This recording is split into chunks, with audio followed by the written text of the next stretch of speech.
देखिए दोस्तों, अभी मोहतरमा तरन्नुम निशात साहिबा गज़ल सरा थी और बहुत अच्छा कलाम पर पेश कर रही थी।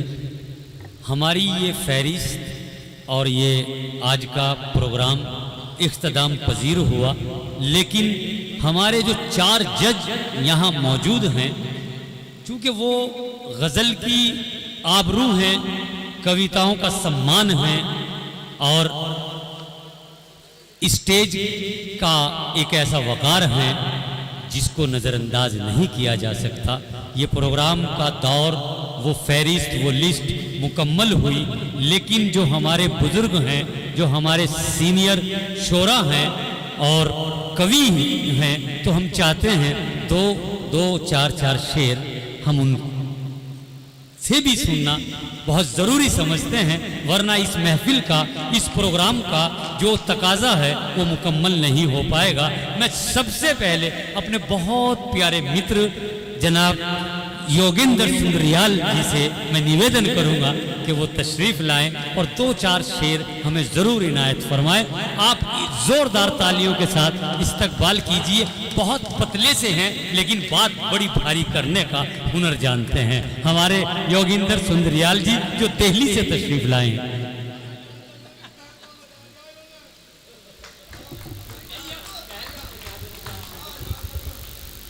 सभी को नमस्कार। आपका इस शामली की पावन भूमि में बहुत बहुत स्वागत है। मैं मूलतः शामली का ही हूँ और पूरे दिल की असीम गहराइयों से आपका स्वागत करता हूँ। मैं शब्दों में बयान नहीं कर सकता कि आप लोगों को देखकर मुझे कितनी खुशी है। क्या कहने ये योगिंदर जी, ये सफ़े अव्वल में जो बैठे हैं ये जानसट वाले वही लोग हैं, आपने पहचान लिए होंगे। फरीद भाई हैं जी, ये रजा भाई हैं, हमजा भाई हैं, साजिद भाई हैं। सबसे अच्छे से परिचित हूँ सज्जाद जी से। जी, डायस की शोभा थी, लेकिन विशेष बात आपके सम्मान में इसलिए कहना चाहता हूँ कि जिस शिद्दत के साथ आपने मेरे लिए भोजन की व्यवस्था की थी मुझे अब तक याद है। ये लोग तो माइक में लगे हुए थे। अच्छा है। और नहीं योगिंदर जी, आपकी याददाश्त भी बड़ी अच्छी है। नहीं। भाई हम उसके लिए भी आपको बधाई पेश करते हैं। नहीं खैर, तो दोस्तों, मैं चूंकि आज का निर्णायक था, मेरा मन था कि कुछ संजीदा बात कहूं, लेकिन पता नहीं क्यों मन डगमगा रहा है थोड़ा सा। अच्छा, आज समझ में नहीं आ रहा कि पढ़ूं तो पढ़ूं क्या। आदरणीय जिगर साहब ने भी कह दिया कि जो ये बुजुर्ग शायर बैठे हैं, अब पता नहीं डॉक्टर साहब जमील मेटी साहब इन्हें देख के या पवन जी को देख के मेरा भी नाम इनमें लपेट दिया। देखिए मैं इनका सुन तो लो योगिंदर जी, अगर आपकी गिनती अच्छे लोगों में आ गई तो इसमें बुराई क्या है भाई? ये तो हमारी नजर में तो आप भी अच्छे हैं, ये ऐसी बात नहीं है साहब। भाई बड़े हैं, महान है, अजीम है, क्या नहीं है आप? नहीं खैर, मैं जानता हूँ, मैंने वहाँ भी एक बात कही थी, मैं अपनी औकात जानता हूँ। नहीं, और इनके कद के बराबर क्या होगा, इनके बराबर में बैठने का सौभाग्य मिला, बहुत बड़ी बात है।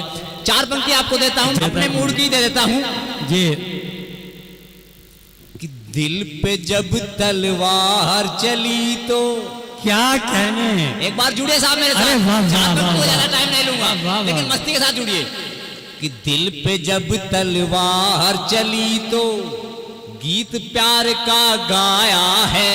बहुत अच्छे। एक दरिया में डूब के हमने प्यार का मोती पाया है।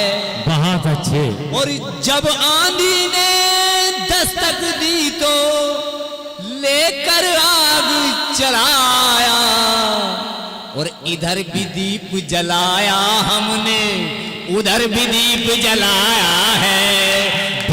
दीप जलाया हमने, उधर भी दीप जलाया है। क्या कहने दोस्तों। भाई बहुत अच्छे योगिंदर जी, जिंदाबाद। क्या कहने।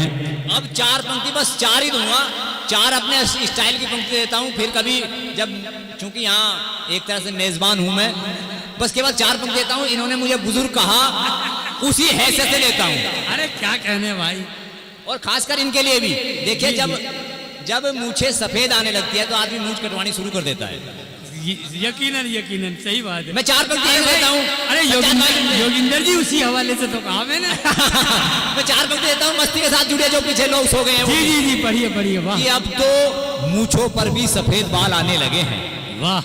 कि अब तो मूंछों पर भी सफेद बाल आने लगे हैं और यही बात इनको हम समझाने लगे हैं। और कई तीर छोड़े 20 वाली पे इसने पर 60 वाली पे जाके निशाने लगे हैं। बहुत बहुत धन्यवाद। क्या कहने भाई, बहुत अच्छे योगेंद्र जी, जिंदाबाद। देखिए हमजा भाई और साजिद साहब, मैं ये अर्ज कर रहा था कि उनका सुनना और उनको माइक पर बुलाना बहुत जरूरी है। मैं जानता हूं कि गुदड़ी में लाल हैं, उनके दामन में वो हीरे हैं कि जब वो निकालते हैं तो वो समा और वो रात पुरनूर हो जाया करती है। योगेंद्र जी बड़े कमाल के कवि हैं और बल्कि शायर भी हैं। दो जबानों के मालिक और हिंदी उर्दू पर बड़ा उबूर हासिल है। तो आइए हमारे दरमियान पवन कुमार पवन जी भी उपस्थित हैं, तशरीफ रखते हैं, तो हम उनसे भी निवेदन करते हैं कि वो भी तशरीफ लाएं। पवन कुमार पवन अपने कलाम से नवाजे, जोरदार तालियों के साथ इस्तकबाल कीजिए। सबसे पहले मैं आप लोगों की हिम्मत की दाद देता हूँ। इतनी देर रात तक आप जमे हुए हैं, यहाँ क्रीम श्रोता हैं आप लोग, जिन्हें जाना था, जो केवल तफरीह के लिए आए थे वो चले गए, लेकिन आपको सुनना है, आप सुनने के सही बात है। बिल्कुल सही बात। आपका तहे दिल से शुक्रिया अदा करता हूँ। और इस पूरे तामझाम का जिम्मेदार जो शख्स है वसीम झंझानवी, वास्तव में बहुत अच्छा कार्यक्रम उन्होंने प्रस्तुत किया। मुझे पता है कि उन्हें कितने झमेले झेलने पड़े हैं, कैसे कैसे उन्हें किस किस की खुशामद करनी पड़ी है, कैसे सब कुछ जुटाना पड़ा है, ये मैं जानता हूँ, अच्छी तरह समझता हूँ। सही बात। और इतना समय हो गया कि हमें काव्य पाठ करने की कोशिश भी नहीं करनी चाहिए। और जिगर साहब देवबंद से आए हैं, अभी हमें उन्हें भी सुनना है। उन्हें सुनने बिना हमारा कार्यक्रम अधूरा रह जाएगा। हमें आप सुनते ही रहते हैं। मैं 2-4 पंक्तियों में शुरू करता हूँ। जी जी एक मतला एक शेर। जी जी जी, अता कीजिए और करीब आ जाइए माइक के हुजूर। मुझसे जब सामना हो गया, क्या कहने मुझसे जब सामना हो गया, मुझसे जब सामना हो गया, मुझसे जब सामना हो गया, खुद से वो आशना हो गया। बहुत अच्छे खुद से वो क्या कहने हो गया, मुझसे जब सामना हो गया, उसने ही मारा पत्थर मुझे। अच्छा है, बहुत अच्छा है। उसने ही मारा पत्थर मुझे, उसने ही मारा पत्थर मुझे, जिसका मैं आईना हो गया। बहुत अच्छे क्या कहने पवन कुमार पवन जी, बहुत अच्छा शेर सजाया है, जिंदाबाद। क्या कहने, बहुत अच्छे, सामना हो गया, बहुत अच्छा शेर कहा है। क्या कहने पवन कुमार जी, जिंदाबाद। और मैं केवल एक संदेश के रूप में आपके सामने 2-4 लाइन दे रहा हूं, केवल संदेश आप लोगों के लिए कि इस घर के टुकड़े करने को बैठा है तैयार कोई।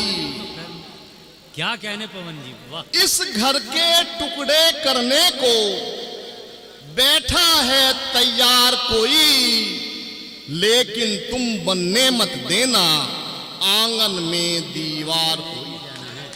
क्या कहने पवन जी, वाह वाह वाह वाह। इस घर के टुकड़े करने को बैठा है तैयार कोई, लेकिन तुम बनने मत देना आंगन में दीवार कोई। और हमें लड़ाने वाले अक्सर हम प्याला हो जाते हैं।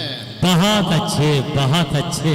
हमें लड़ाने वाले अक्सर हम प्याला हो जाते हैं। क्या दंगों में मरते देखा धर्म का ठेकेदार कोई।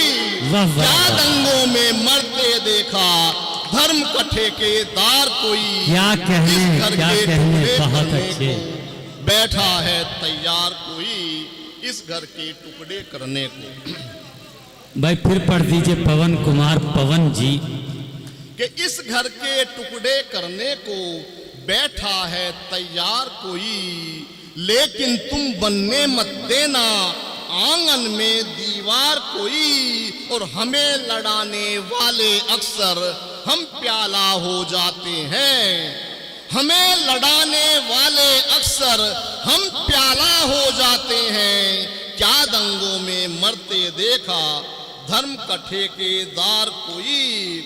क्या दंगों में मरते देखा धर्म का ठेकेदार कोई। और ढूंढा बहुत मगर बस्ती में कोई नहीं इंसान मिला। वाह। ढूंढा बहुत मगर बस्ती में एक नहीं इंसान मिला। हिंदू मुस्लिम कोई ईसाई और मिला सरदार कोई।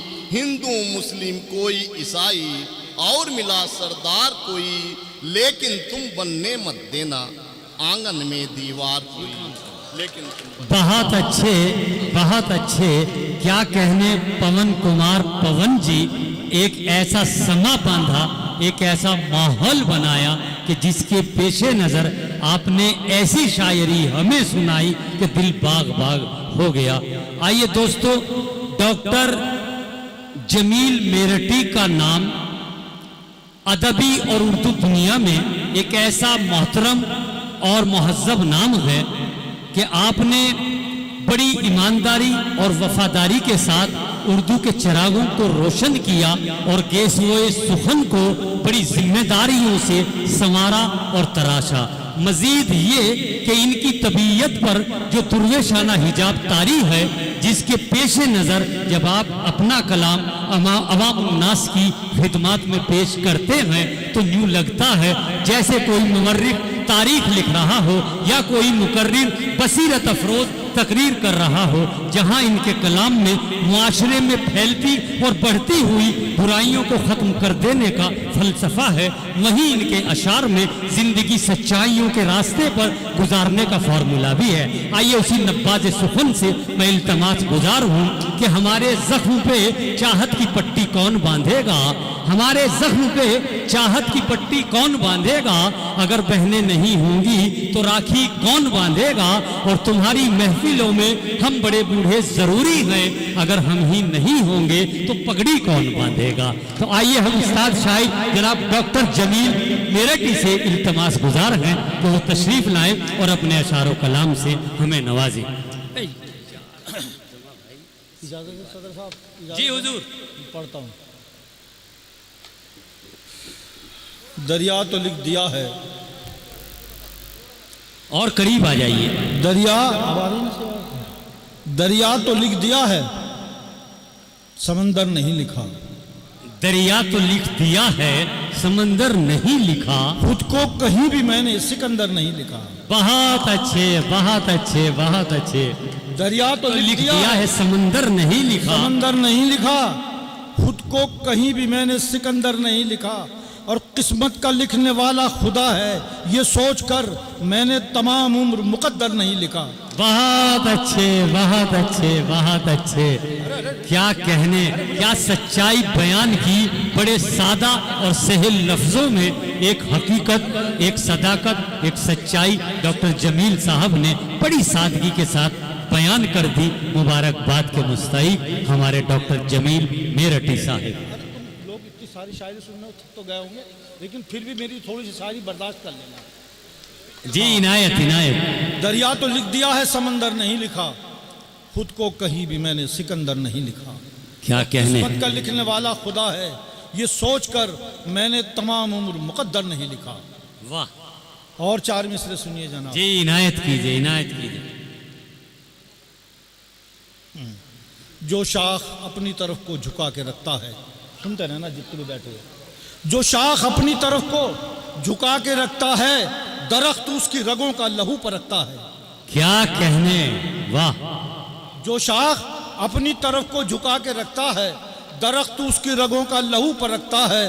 कुछ अहले ज़र्फ सही फैसला भी लेते हैं, फलों को तोड़ के शाखों को छोड़ देते हैं। बहुत अच्छे बहुत अच्छे बहुत अच्छे। क्या कहने डॉक्टर जमील साहब जिंदाबाद। समझदारी के भी कुछ फैसले नाकाम देखे, समझदारी के भी कुछ फैसले नाकाम देखे हैं। 70 साल पहले जो फैसला हुआ था कि ये इसके टुकड़े होंगे, वो उधर जाएगा, हम इधर आएंगे, बस इस बात पे इशारा है। समझदारी के भी कुछ फैसले नाकाम देखे हैं, हजारों नाम वाले दहर में बेनाम देखे हैं। क्या कहने क्या कहने। भलाई करके भी उसके कर्म की आस मत छोड़ो, भले लोगों के भी हमने बुरे अंजाम देखे हैं। बहुत अच्छे बहुत अच्छे बहुत अच्छे। क्या कहने। और बहुत मुख्तसर सा पढ़ूंगा, 2-4 और सुन लो बस। कि मेरे आते ही, सुनिए आपने। जी जी हम तनगोश बहुत अच्छे। हाँ जी। मेरे आते ही तुम जो एहतरामन समझे बैठे हो। वाह। मेरे आते ही तुम जो एहतरामन समझे बैठे हो, मैं ऐसा हूँ कहाँ तुम जैसा मुझको समझे बैठे हो। बहुत अच्छे बहुत अच्छे। मैं ऐसा हूँ कहाँ तुम जैसा मुझको समझे बैठे हो। समझ मेरे आते ही तुम जो एहतरामन, हाँ मेरे आते ही तुम जो एहतरामन समझे बैठे हो, मैं ऐसा हूँ कहाँ तुम जैसा मुझको समझे बैठे हो। मैं गुमनामी को भी अपनी ज़माने से छुपाता हूँ। शेर सुनिए जिगर साहब। मैं गुमनामी को भी अपनी ज़माने से छुपाता हूँ, और एक तुम हो कि तुम शोहरत का जामा पहने बैठे हो। क्या कहने क्या कहने। फिर पढ़िए। मैं गुमनामी को भी अपनी ज़माने से छुपाता हूँ, और एक तुम हो कि तुम शोहरत का जामा पहने बैठे हो। सिवा उसके किसी का नाम जब बाकी नहीं रहना।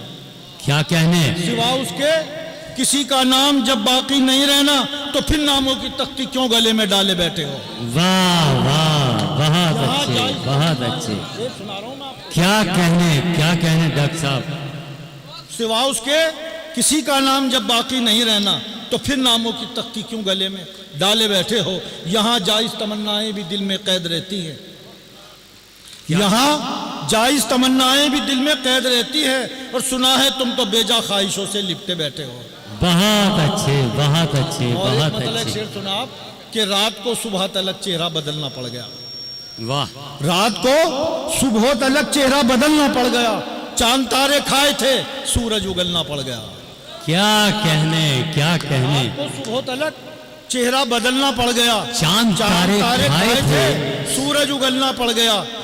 और वाह। बहुत पुरानी गजल है कि मेरी गुर्बत ने जवानी की उमंगें छीन ली। क्या लाइन है। मेरी गुर्बत ने जवानी की उमंगें छीन ली, डगमगाने के जमाने में संभलना पड़ गया। बहुत अच्छे बहुत अच्छे। क्या मेरी कहने। गुर्बत ने जवानी की उमंगें छीन ली, डगमगाने के जमाने में संभलना पड़ गया। वाह अच्छा, वाह वाह अरे वाह साहब, वाह। बहुत- अरे साहब, क्या कहने जमील साहब। डगमगाने के जिंदाबाद। जमाने में संभलना पड़ गया। मेरी गुर्बत ने जवानी की उमंगें छीन ली। और जमीन से जुड़ी हुई बातें बता रहा हूँ कि मेरी किस्मत में मेरे माँ बाप की कुर्बत न थी। वाह। मेरी किस्मत में मेरे माँ बाप की कुर्बत न थी। भाई क्या दुश्मन हुआ, घर से निकलना पड़ गया। क्या कहने क्या कहने क्या कहने। वाह वाह। अब उस्ताद तुमसे मुलाकात पता नहीं कब हो है, पता नहीं कब होगी। लो दो तीन कते और सुन लो। कि मुझे इबरत से देखो तुम हिकारत की नजर वालो। सुनो शायरी। क्या कहने। मुझे इबरत से देखो तुम हिकारत की नजर वालो, कि प्यासा फिर रहा हूं मैं नशे में झूमने वाला। किसी को मैंने भी जिल्लत भरी नजरों से देखा था, जमीन पे आ गिरा अब आसमां को चूमने वाला। बहुत अच्छे बहुत अच्छे बहुत और अच्छे। सुनो आप। क्या कहने। अंधेरों से नहीं मैं चांदनी रातों से टूटा हूं। अंधेरों से नहीं मैं चांदनी रातों से टूटा हूं और दिखाई जो नहीं देते मैं उन हाथों से टूटा हूं। मुकद्दर को अगर तोहमत नहीं देता तो क्या करता, मुझे मालूम है मैं अपनी जिन बातों से टूटा हूं। क्या कहने। और मेरा क्या बुरा कहने। जो तू चाहे, मेरा बुरा जो तू चाहे तो मेरे भाई से मिल, तेरे किए का न मुझ पे कोई असर होगा। वो मेरी दुखती रगों से बखूबी वाकिफ है, जहां भी वार करेगा वो कारगर होगा। बहुत आखिरी अच्छे, शेर पढ़ बहुत रहा हूं मैं कि अमीर शहर को मैं तब से जानता हूं जमील, अमीर शहर को मैं तब से जानता हूं जमील, वो कपड़े धोने के साबुन से जब नहाता था। बहुत अच्छे, बहुत अच्छे, बहुत अच्छे। देखिए आज की जो सदारत फरमा रहे हैं उनका एहतराम, उनका इस्तकबाल हमारे वसीम जिंजानवी और इमरान जिंजानवी साहिब कुछ अवार्ड देकर वो करना चाहते हैं। मैं साहिब सदर से इल्तमास गुजार हूँ कि वो मसनद शाह का तशरीफ ले आए।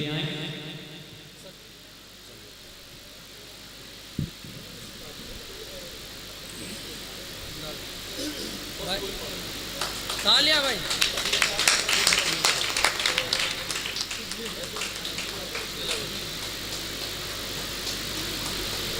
ऐसे करके ले लियो, ऐसे ले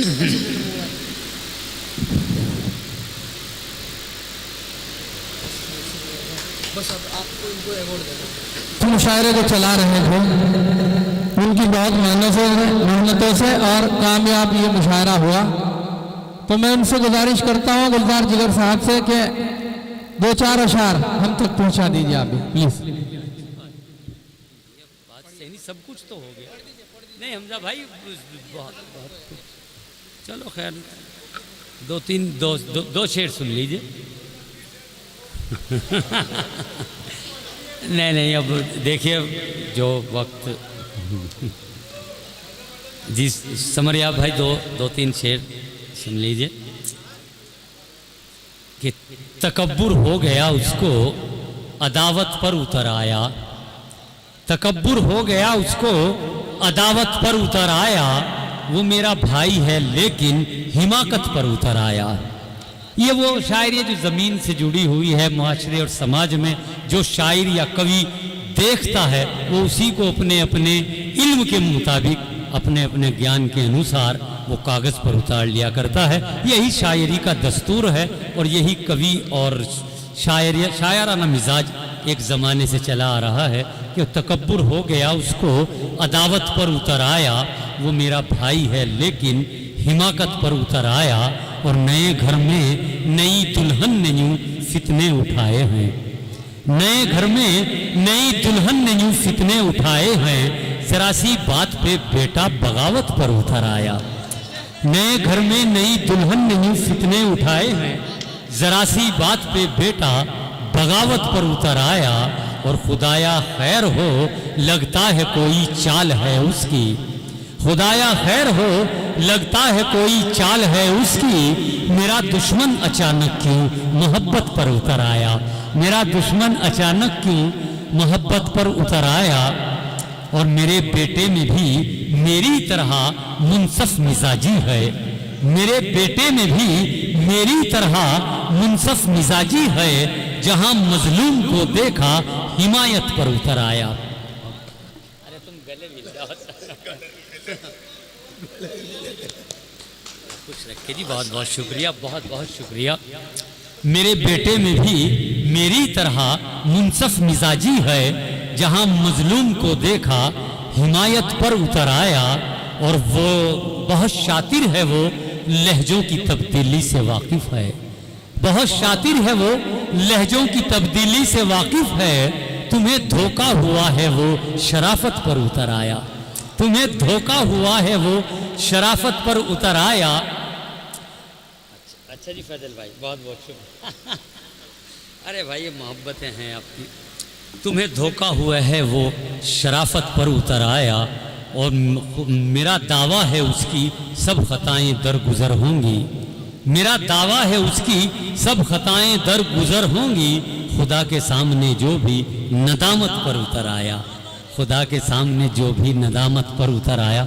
मैं बहुत बहुत शुक्रिया आप सभी दोस्तों का और शवाकीन हजरात का, सामाईन कराम का, जो हमारी दावत पर इस प्रोग्राम को सुनने के लिए आए, और उन शोरा का भी हम बहुत शुक्रिया अदा करते हैं जो हमारे इन्विटेशन पर, हमारी दावत पर, जिन्होंने इस प्रोग्राम में, इस कार्यक्रम में हिस्सा लिया, और उन जो जज यहाँ आज के इस प्रोग्राम के बने हुए थे, हम दिल की गहराइयों से भी उनका भी एहतराम करते हैं, स्वागत करते हैं कि जिन्होंने हमारे फैसले को, हमारी मंशा को काबिले कबूल किया, और इस मंच और इस डाइस की जीनत में इजाफा हुआ, शोभा बढ़ी और रौनक बढ़ी।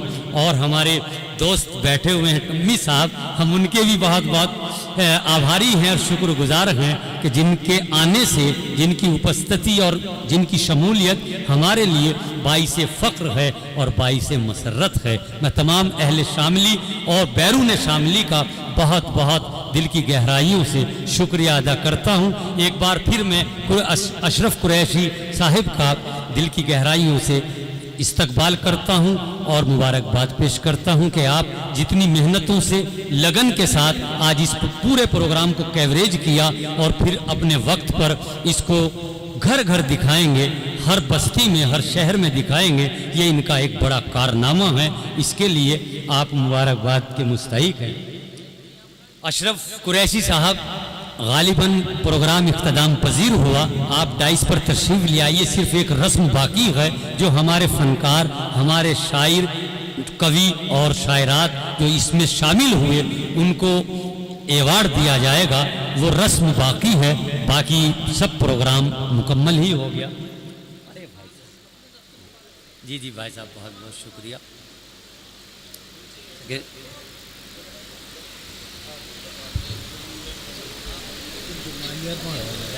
अजी डॉक्टर साहब क्यों शर्मिंदा कर रहे हैं? मैं तो बहुत छोटा सा शायर हूँ और बहुत छोटी बेहतर परफॉर्मेंस करके गया हो, कितना ही अच्छा वहाँ पढ़ रहा हो, उसे प्रतियोगिता से बाहर माना जाएगा। एक बात आगे ध्यान रखें, हो सकता है यहाँ पढ़ी हो, आज कोई किसी पर कोई आरोप नहीं रहा, लेकिन दिल्ली में जो कार्यक्रम होने वाला है अगले महीने होगा, वहाँ वो कोशिश रखे कि किसी और का कलाम ना पढ़े, पहली बात। दूसरी बात ये है कि आज जो यहाँ थे उन सबको तो वहाँ नहीं बुलाया जाएगा। जो कुछ अच्छे स्तर पर रहे हैं, जिन्हें बुलाना चाहिए, बुलाने लायक हैं, उन्हें दिल्ली में बुलाया जाएगा, और उसमें से फिर छांट के लखनऊ जाएंगे। तो सभी अपने घर पर फ़ोन का इंतज़ार करेंगे कि किसको दिल्ली के लिए बुलाया जाता है। तीसरी बात यह है कि जो आज पढ़ा गया है, चाहे किसी ने 2 रचना पढ़ी या 2.5 पढ़ी या 1.5 पढ़ी, 2 रुबाई 1 गजल पढ़ी या कुछ भी पढ़ा है, जो कुछ आज पढ़ चुके हैं वो वहाँ कैमरे में कैद हो चुका है। अगली बार जो दिल्ली में आप लोग आएंगे, जो कंपटीशन में है, जो प्रतियोगिता में है, वो लोग उससे अलग सुनाएंगे। आप लोग सुन रहे हैं ना सभी, जो यहाँ सुना चुके हैं दिल्ली में वो नहीं सुनाया जाएगा, और जो लखनऊ पहुंचेंगे वो इन सबसे अलग सुनाया जाएगा। कोई भी चीज़ दोबारा नहीं सुनाई जाएगी, चाहे वो रुबाई थी, चाहे वो गजल थी, नज़्म कलाम था, कुछ भी था। आप इस बात को ध्यान से रखें कि यदि जो आज आपने सुनाया है उसे ही आप दिल्ली में सुनाएंगे तो आप बाहर माने जाएंगे। ये 2-3 बातें मुझे बतानी थी, और मेरी शुभकामनाएं हैं आप सभी के साथ। जिन लोगों को बुलाया जाएगा दिल्ली के लिए, वो आए, उत्साह के साथ आए, उन्हें उत्साहवर्धन किया जाएगा, सम्मान दिया जाएगा।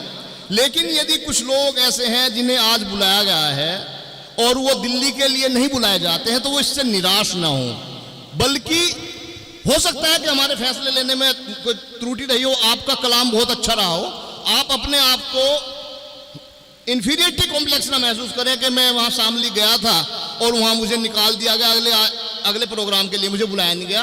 आप बेहतर लिखें और अच्छा लिखें और सुधार करें, उसमें अच्छी बात है। अगली बार हो सकता है आपको कहीं इससे भी ज़्यादा पुरस्कृत किया जाए।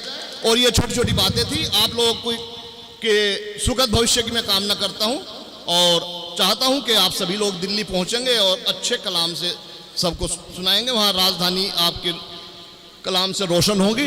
और ये वो बातें थी जो आप लोगों को बताना जरूरी था।